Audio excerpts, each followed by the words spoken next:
Magandang araw po mga kababayan. Welcome po sa Pinilang Alakbay. Ayan, nagdidilim na naman po at may darating na naman pong malakas na ulan. Gusto ko po kainin po ngayon ay isang authentic na lechon kawali. Talagang ililechon po natin ang liempo. Lulutuin po natin sa kawali. Diba? Tara samahan po ninyo ako. Ayan po, meron po tatlong higanting liempo. Nilagyan ko yan po ng asin, paminta, sa konting pampalasa para mas masarap. Ang original po talaga lechon kawali. Ito po, liempo.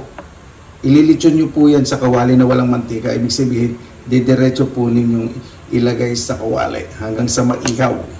Yun, di ba? Lechon kawali po talaga. Kasi ngayon, siyempre may iba-ibang version na may piniprito. Pero nung unang panahon po, ganyan po talaga ang paggawa ng lechon kawali. Di ba? Gagamit po ako ng malaking kawali. Kailangan po dyan medyo umusok. Medyo high heat lang po. Huwag na po yung nagbabaga, halos nangingitim po yung gilid. Ayan, nakikita ko na medyo umuusok na po siya. At ang paglagay po, dapat yung balat medyo nakailalim at itataas po ninyo. Para yung mantika bumaba po sa gitna. Hanggang sa maluto po yan. Kailangan yung kasya lang po na ilalagay nyo ako 3 peraso. Tama-tama po nito sa size itong kawali. So maluluto po ito na maayos.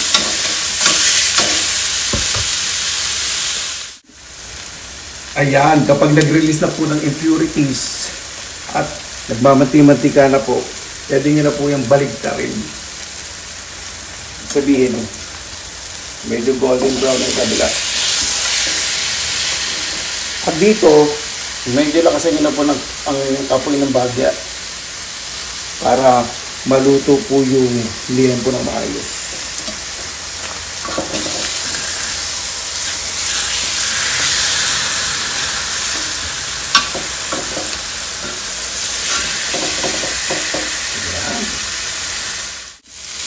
Ayan, medyo binaligtad ko yung buto naman ang nakailalim para maluto. Ang ganda po nito, yung impurity sa gitna, nabuo na. Pwede natin tanggalin. At ito, pwede pa natin mas ibaba ng konti para mas maluto. Diba? Hindi kasama yung mga impurities. Smart. Ayan po. Ganda ng pagkakalitsyon po sa kawali. Ayan po yung overcook. Nag-release na po ng maraming mantika. Yan, meron din po tayong toyo at kalamansi sa kasili. Ready na po ang ating lechon kawali at bagong saing na kanin. Kaya na po tayo! Mabuhay yan! Maraming salamat na po sa Panginoon. Kasama-sama na naman po tayo. Naway safe po ang lahat. Bago tayo pasalamatan po muna natin ang Panginoon. Panginoon, maraming salamat po sa araw po na ito. Naway bawat isa po ligtas. Lalo na po yung malalay po sa kanilang mga pamilya at may mga pinagdadaan ng mga problema at sakit. Naway maghilom po ang bawat malalim po na pagsubok na naranasan po ng iba. Kaya na po ang bahala po sa amin. Gusto ko na po namin sa inyo lahat. Sa ngalan ni Jesus, amin. Sabi pa natin. Kanina po napakainit katanghalian. Buti umulan. Ngayon, medyo umulan-ulan pa rin, pero may hinana. Yan po yung original na lechon kawali. Excuse me. Nung nagtrabaho po sa isang kilala pong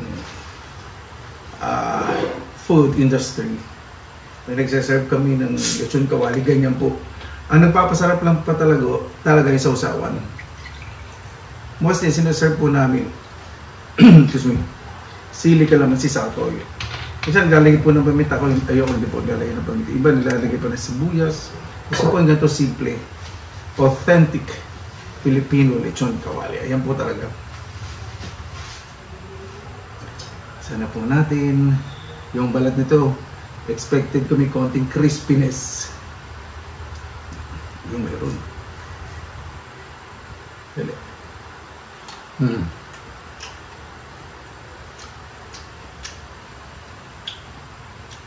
Ito po yung gusto ko sa kanila. Naranasan ko linamnam ng kami. Hindi na overpound ng mga sauce. Crispy. Ang balat. Perfect.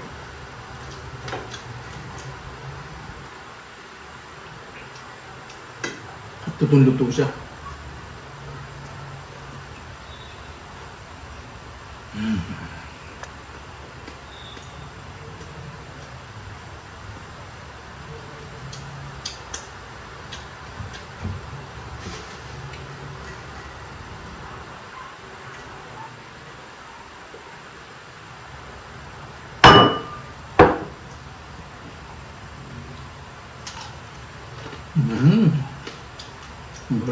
Crispy. Sundan nyo lang po yung recipe.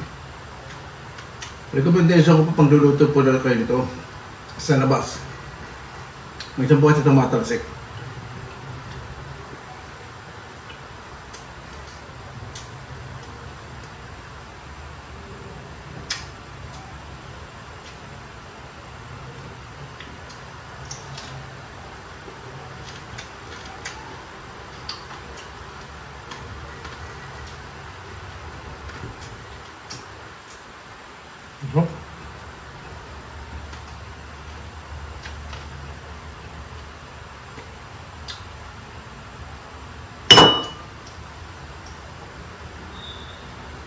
Pag juicy siya, hindi siya dry ng karne.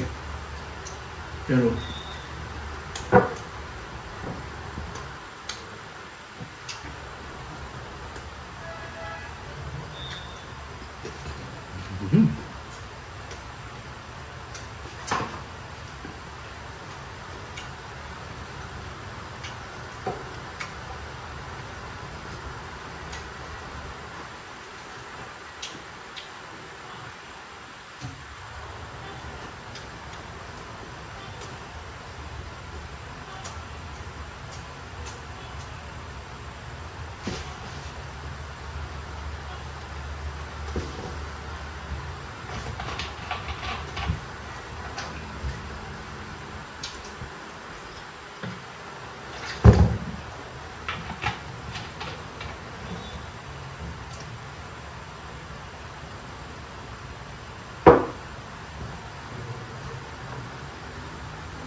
dito ko lang po sa Pilipinas na gagawa ito.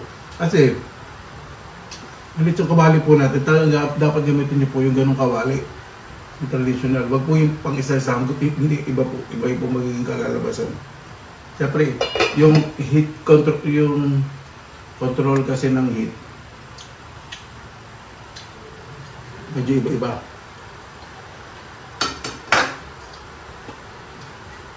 Na mga lutuan, iba-iba yung nilibigay na klase ng init sa mga lulutuin.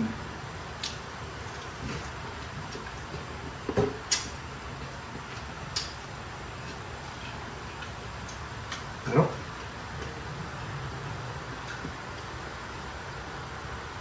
Una po, medyo mahayat lang po habang ito ilalakas. Tapos sa binantin nyo, medyo doon nyo lang po medyo ilalakas. Para mabilis po yung pagluto ng kabila at hindi madry. Tapos, babalibag-talin nyo ng mabilisan na kailangan di masunog.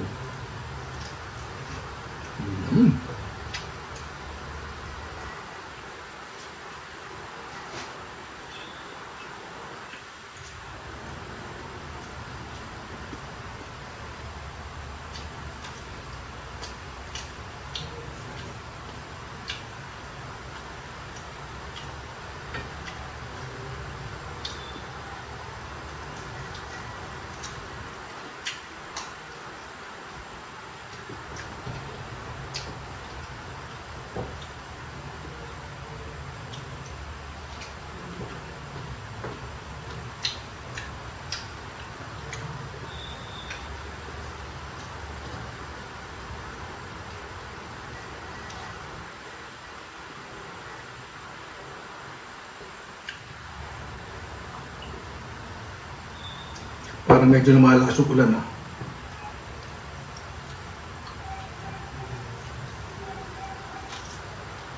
Oh.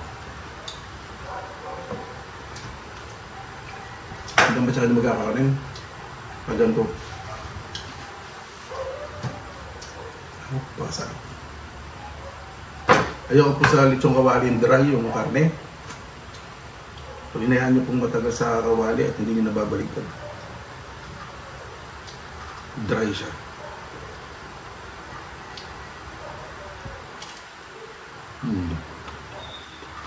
Crispy balat, juicy yung laman.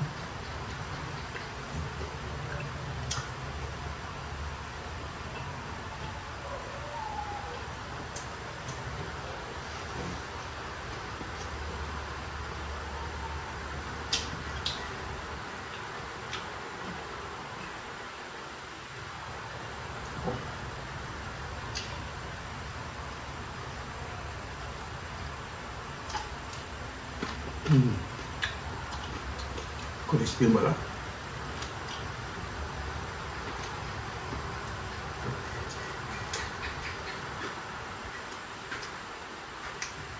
Kung mag-aasin po kayo sa paminta, kontaan nyo na po, masyadong marami, maalat po yun.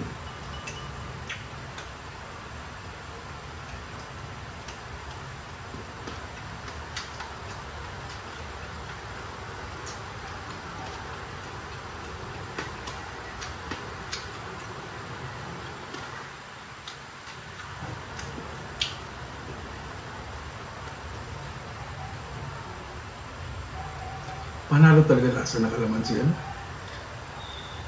Tingnan, siyempre walang kalamansi. Tanim ko kalamansi, isa lang bunga. Lug na yata yun.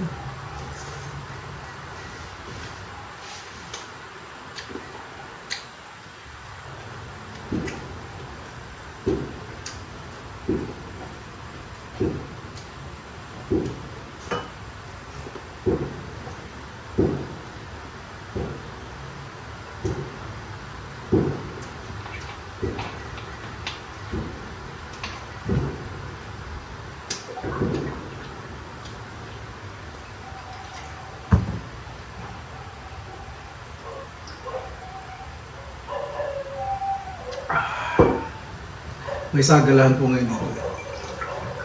Ihas Caballeros kung tawag po sa amin. Sagalahan na organized po ng simbahan.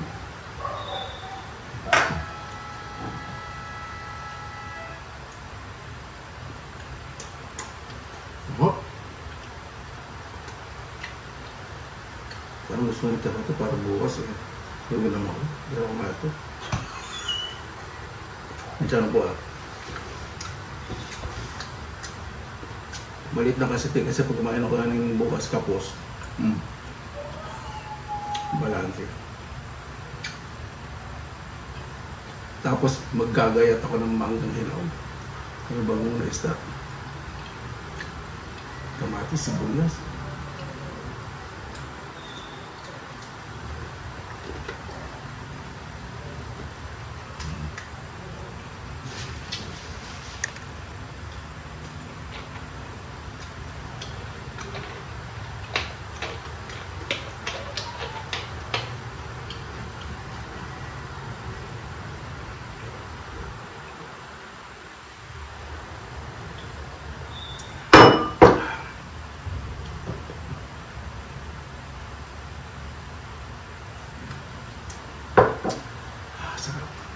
Ano po, bakit tayo magtapos, pasalamatan po muna natin ang Panginoon.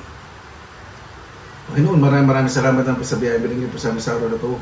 Naway ang bawat isa po, mas magkaroon po ng pagmamalasakit sa kapwa, sa matang nakasalubong, mas meron po ang respeto sa pagkakaiba po.